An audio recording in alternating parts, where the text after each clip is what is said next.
So here's the thing about the Galactic Council. They're impressive, sure. 12 species spanning 400 star systems, military fleets that could glass a planet before breakfast, and diplomatic protocols so complex they require 3 years of university study just to learn how to say hello without accidentally declaring war. Very fancy, very sophisticated, and yet somehow they managed to get completely and utterly stumped by a piece of human technology that had been sitting in a derelict colony ship for 3 centuries. The weapon, which some overdramatic admiral had dubbed the Devastator, was approximately the size of a commercial refrigerator, gunmetal gray, and covered in panels that looked vaguely important. It had been discovered 6 months ago during a routine salvage operation in the Outer Rings, wedged between what appeared to be a hydroponic garden and someone's collection of vintage Earth guitars. The Council had immediately classified it as a Class 7 existential threat, locked it in their most secure research facility, and assembled a team of the galaxy's brightest minds to figure out what it did. Problem was, it wouldn't turn on. They'd tried everything. Quantum resonance scanning, temporal flux activation. One desperate Vrelian scientist had even tried hitting it with a hammer, which, to be fair, works about 30% of the time with human technology. Nothing.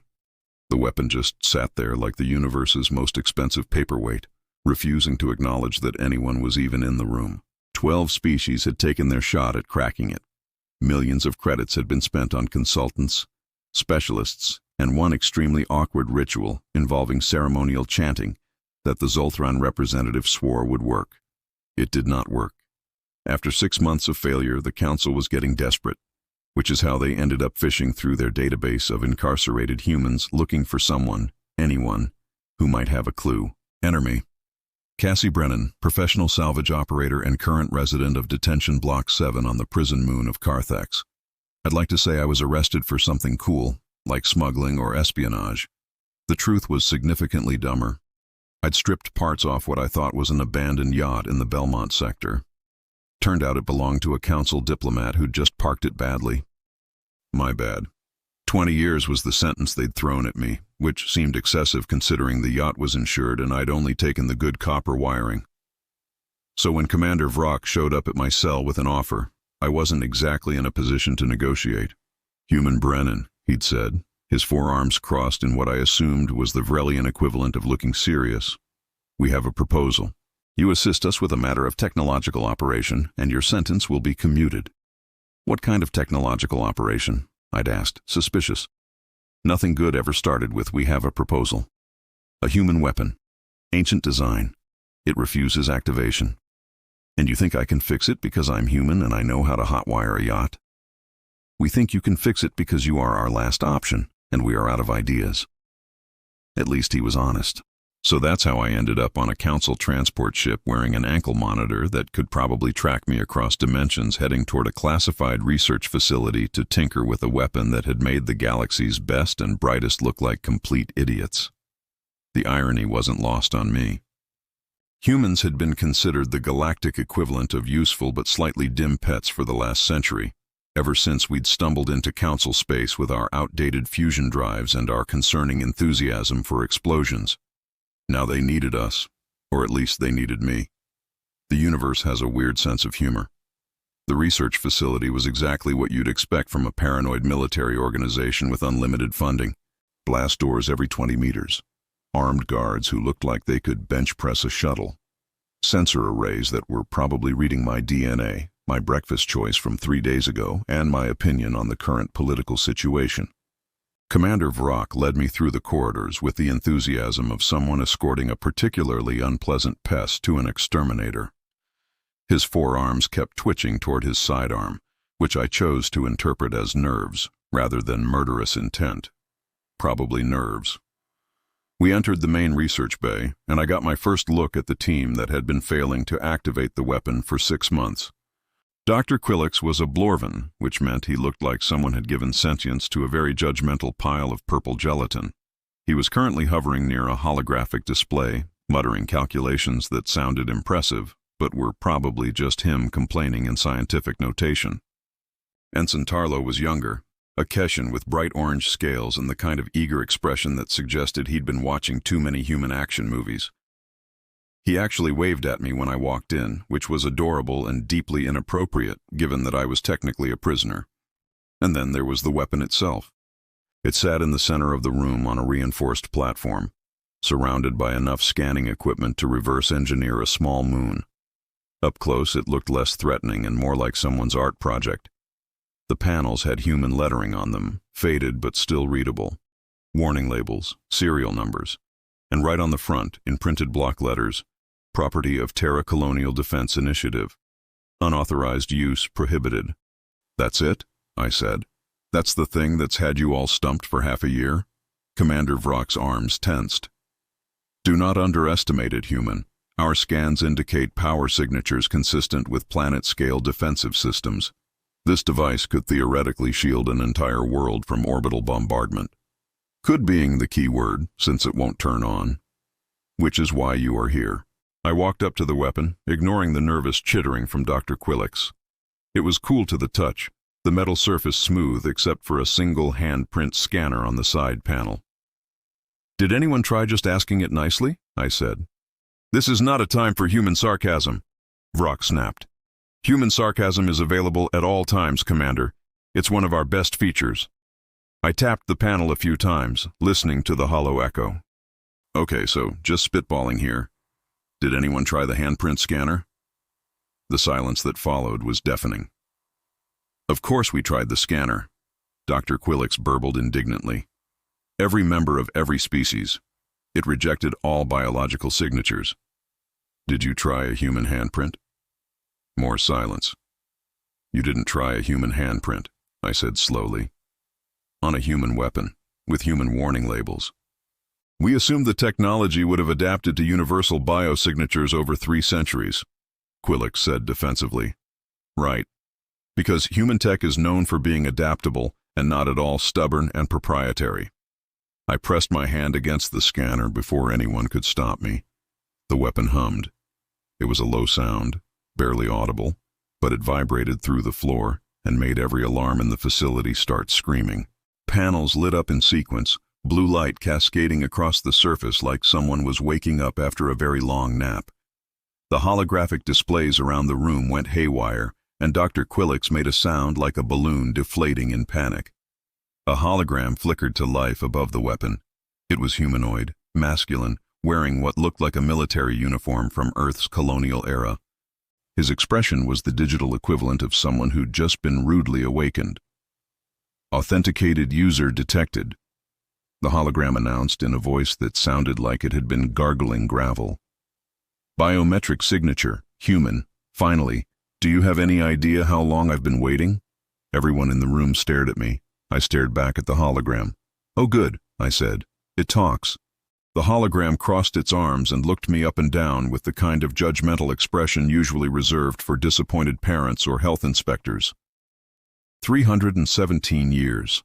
317 years I've been sitting in the dark while these geniuses poked me with scanners and tried to activate me with what I can only describe as advanced mumbling.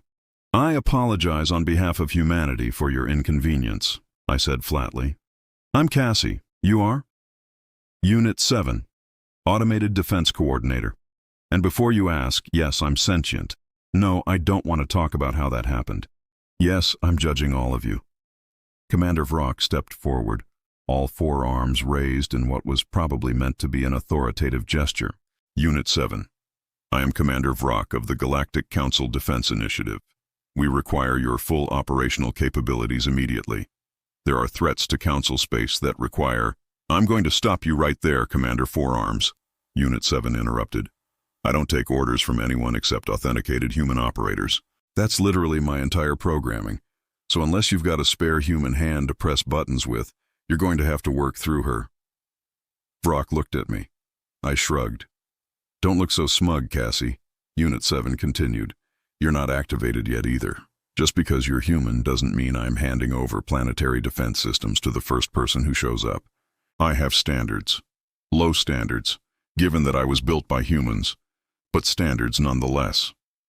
What does that mean? I asked. It means compatibility testing. I need to make sure you are not going to do something stupid like point me at a planet and ask me to blow it up, which, for the record, I can't do anyway, but we'll get to that later. Dr. Quillix burbled forward. This is absurd. We don't have time for compatibility testing. The device must be made operational immediately. And I'll make it operational as soon as I'm satisfied that my operator isn't a complete moron. Unit 7 said cheerfully. Shall we begin? What followed was the most bizarre hour of my life, which is saying something considering I once had to negotiate with a space squid over salvage rights. Unit 7's compatibility test was less military assessment and more like being interrogated by a sarcastic game show host. The questions ranged from reasonable to completely unhinged. What year did Earth establish its first colony? Easy. 2087. What were the primary ethical considerations of the Colonial Defense Initiative? Slightly harder. Protect colonists, minimize casualties, don't start wars unless absolutely necessary. Then things got weird. Question 17. You find a pizza with pineapple on it. Do you eat it, throw it away, or start a philosophical debate about culinary boundaries? Is this actually part of the test? Answer the question, Cassie. I eat it. Food is food. Interesting. Follow-up question. Does this make you a pragmatist or someone with terrible taste? Can it be both? I like her, Unit 7 announced to the room. She's got that classic human combination of practicality and questionable decision-making. The test continued. Some questions were clearly designed to assess tactical thinking. Others seemed designed purely to annoy me. By question 43, which involved ranking human historical disasters by entertainment value, I was ready to walk out. Why are you doing this? I asked. What does any of this have to do with operating a defense system? Because I've been alone for 3 centuries, Unit 7 said, and for the first time, his voice wasn't sarcastic. Because the last operator I had died when the colony ship was evacuated, and I've been waiting in the dark ever since. Because I need to know that whoever I work with isn't going to treat me like a tool. I'm not a weapon, Cassie. I'm a defense coordinator with a personality, opinions, and a very long memory, so humor me. I looked at the hologram. Really looked at it. Saw the way the edges flickered slightly, the digital equivalent of exhaustion. Okay, I said. What's the next question? We kept going. Unit 7 asked about Earth history, human ethics, colony protocols. He asked about my salvage work, my arrest, why I'd stripped parts off a diplomat's yacht. I answered honestly, even when honesty made me look bad. When someone's been alone for 300 years, they deserve the truth. Finally, after what felt like hours, Unit 7 nodded. All right, you pass. Just like that. Just like that. Congratulations, Cassie Brennan. You're now the authenticated operator for Unit 7, Colonial Defense Coordinator. Try not to get us killed. I make no promises, so what exactly do you do? Ah, that's the fun part. Unit 7's hologram expanded, filling the center of the room with schematics and data streams that made Dr. Quillix make excited burbling noises. Here's what I am. I'm a fully integrated planetary defense coordinator. I was designed to protect colonial settlements by creating adaptive shield networks, coordinating point defense systems, and managing evacuation protocols. I can interface with any technology within a 100-kilometer radius and turn it into part of a defensive grid. Am I, though? Unit 7 asked sweetly. The pirate fleet surrendered 4 minutes later. The aftermath of the pirate attack was chaos, but the organized kind that happens when military professionals are trying very hard to look like they had everything under control the entire time. Council security forces were swarming over the captured pirate vessels. Medical teams were checking for casualties, which Unit 7 helpfully informed everyone there were exactly 0 of. And Commander Vrock was in the corner of the research bay, having what appeared to be a very intense conversation with his superiors via holographic conference. I was sitting on a storage crate watching the show. That was fun, Unit 7 said, his hologram flickering next to me. I haven't had that much fun in 3 centuries. Did you see the look on that pirate captain's face when I took over her weapon systems? Priceless. You used my voice without permission, I said, and it worked. You're welcome. I'm not thanking you for identity theft. It's not identity theft if I'm technically your equipment.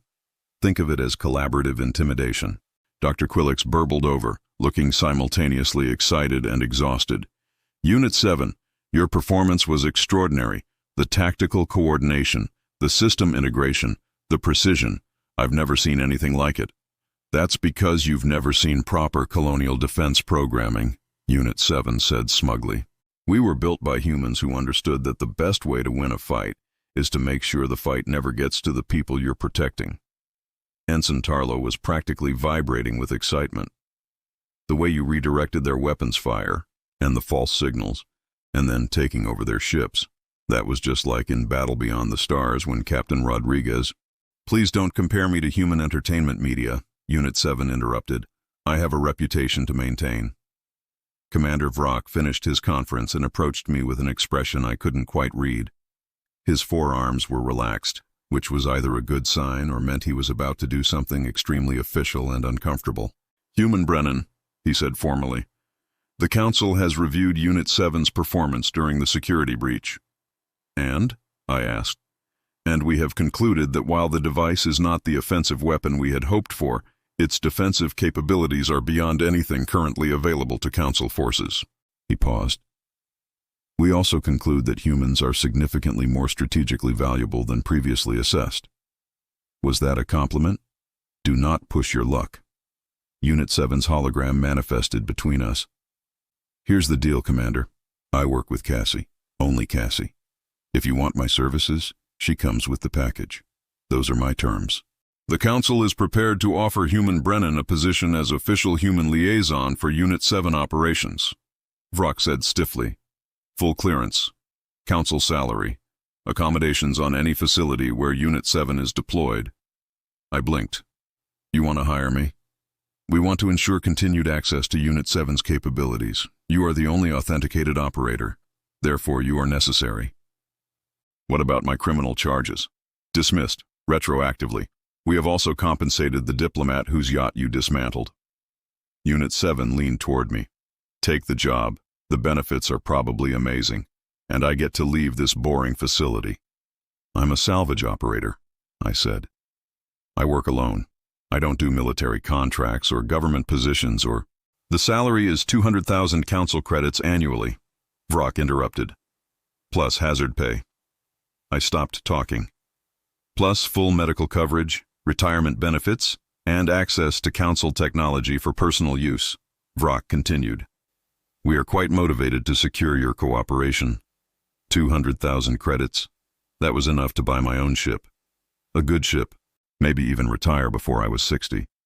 I want 300,000, I said. Vrock's arms twitched. The Council does not negotiate. Yes, you do. I'm the only human who can operate your fancy defensive system. Supply and demand, Commander. 300,000, or I go back to salvage work and you can explain to your superiors why their expensive project is collecting dust again. There was a very long pause. 275,000, Vrock said finally. That is my final offer. Deal. We shook on it. Well, he extended one arm and I shook it, which was apparently the formal Vrelian agreement gesture. The other three arms stayed crossed, which I chose to interpret as professional respect rather than lingering annoyance. Unit 7's hologram clapped. Excellent. Now that we've sorted out Cassie's employment terms, can we discuss my terms? You have terms? Vrock asked warily. I want a portable housing unit, something I can use to travel with Cassie. I'm not staying locked in a facility for another 3 centuries. I want to see things, do things, maybe visit Earth. Do humans still exist on Earth? Yes, I said. Earth's doing fine. Fantastic. I want to go there. Add it to the contract. Vrock looked like he wanted to argue, but Dr. Quillix burbled something that sounded supportive. Ensign Tarlo nodded enthusiastically. The commander's shoulders, or whatever Vrelians had that approximated shoulders, sagged in defeat. Fine. We will construct a portable unit for Unit 7's consciousness. Are there any other demands? Just one, Unit 7 said. I want Cassie to name my portable unit. Something good. Something with style. Everyone looked at me. I'm not naming your robot body, I said. Yes, you are. It's in the contract now. I added it. See? He projected a holographic contract with a clause that definitely hadn't been there 30 seconds ago. I sighed. Fine. I'll name it Bucket. Absolutely not. Then you shouldn't have given me naming rights. We argued about it for another 20 minutes while the Council's finest military minds watched in bewilderment. Eventually, we compromised on 7. Creative, I know. But as I watched the techs start preparations for Unit 7's new portable housing, as I processed the fact that I'd gone from convicted criminal to Council employee in less than a day, I couldn't help but smile. The galaxy had spent 6 months trying to figure out how to use humanity's lost weapon. Turned out they didn't need a weapon at all. They needed something much scarier. They needed a human with a stubborn AI and absolutely no respect for authority. The universe was going to regret this. 3 weeks later, I was standing in the cargo bay of my new ship, the Reasonable Excuse, watching techs install Unit 7's portable housing unit. The unit was sleek, about the size of a large briefcase, with more computing power than most planetary networks. Unit 7's consciousness was currently downloading into it, which apparently felt like moving houses, but all your furniture is made of mathematics. His exact words, not mine. Commander Vrock had insisted on a formal handover ceremony, which I'd skipped in favor of actually useful preparation. The Council was already lining up contracts for Unit 7's services. 3 colony worlds wanted defensive upgrades, 2 border stations needed security overhauls, and 1 extremely nervous ambassador had requested protection during negotiations with a species whose idea of diplomacy involved ritual combat. We were booked solid for the next 6 months. "How's the transfer going?" I asked the lead tech, a nervous Keshan who'd been triple-checking every connection for the past hour. "Almost complete. Unit 7 should be fully operational in his new housing within minutes. I must say, this is remarkable technology. The integration protocols alone are..." "Boring," Unit 7's voice crackled from a nearby speaker. "The protocols are boring. Let's skip to the part where I'm mobile and can finally leave this facility." The download completed with a sound like a computer sighing in relief. The portable unit's surface lit up with soft blue light, and a holographic projection of Unit 7 materialized above it. He looked around the cargo bay with the digital equivalent of wonder. "Oh, this is nice. This is very nice. I have sensors, multiple sensors. I can see everything. Cassie, your ship is a mess. My ship is functional. Your ship has 17 different maintenance alerts, 3 hull patches that are held together with what I'm fairly certain is duct tape, and your navigation system is running on software that's 2 decades out of date. Are you going to complain, or can we leave?" "Both. I'm very good at multitasking." The Keshan tech handed me a data pad. This contains all of Unit 7's operational parameters, emergency protocols, and technical specifications. The Council requires daily status reports on... No, I interrupted. "We're not doing daily reports. Tell the Council they'll get updates when something interesting happens. Otherwise, they can trust that we're doing our jobs." "But the regulations clearly state..." "The regulations can state whatever they want. I'm a contractor, not military personnel. If the Council doesn't like it, they can renegotiate. With their checkbooks." The tech looked horrified but didn't argue. Smart kid. After he left, I sealed the cargo bay and headed to the bridge. Unit 7's portable unit floated along behind me on its anti-grav platform, his hologram flickering as he examined everything we passed. "This is your ship?" he asked. "This is our ship now. Partnership, remember?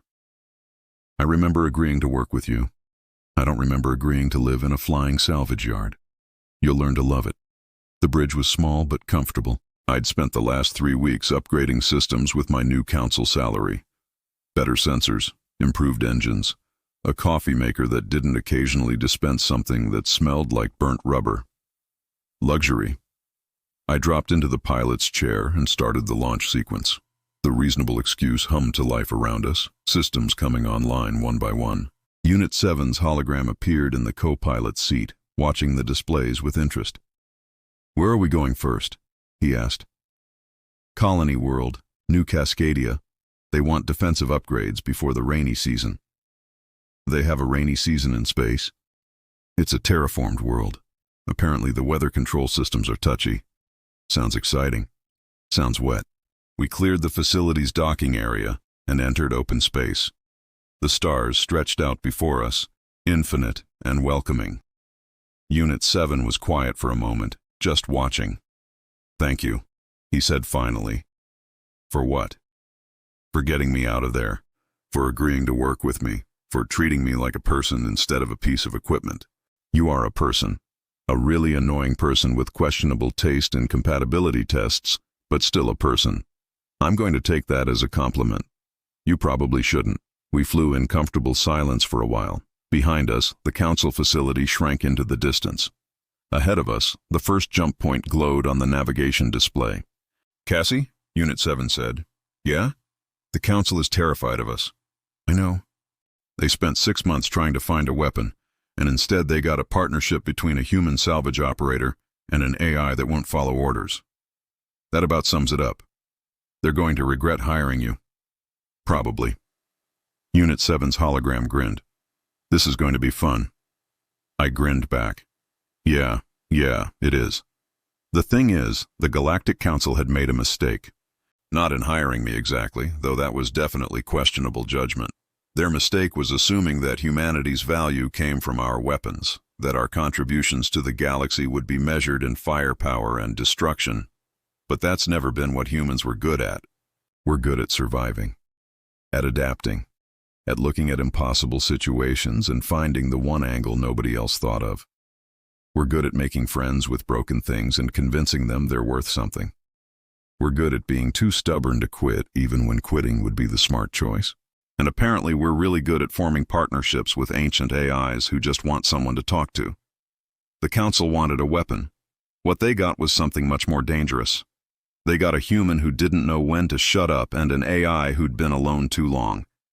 They got stubbornness and creativity and 3 centuries of pent-up defensive protocols all wrapped up in a package that couldn't be controlled. They got us. And the galaxy was going to learn the hard way that humanity's greatest weapon wasn't bombs or guns or ships that could crack planets. Our greatest weapon was the fact that we never stopped being human, even when it would have been easier to be something else. We were messy and loud and sarcastic and way too confident for our own good. We befriended the unbefriendable. We fixed the unfixable. We looked at the universe's problems and said, yeah, we can handle that, even when we absolutely could not handle that. The Galactic Council had opened Pandora's box. Except instead of releasing evil into the world, they'd released one extremely sarcastic salvage operator and her new best friend. The universe wasn't ready. But then again, the universe never was. I pushed the throttle forward, and the reasonable excuse jumped to hyperspace, carrying us toward our first job and whatever chaos waited there. Unit 7 was already pulling up defensive schematics and complaining about New Cascadia's outdated security systems. I was already planning where to spend my first paycheck. Behind us, the council was probably having emergency meetings about oversight and regulations and proper protocol. Ahead of us was everything. And for the first time in 300 years, Unit 7 wasn't alone. For the first time in my entire life, I wasn't just surviving. We were thriving, and that's the most human thing of all.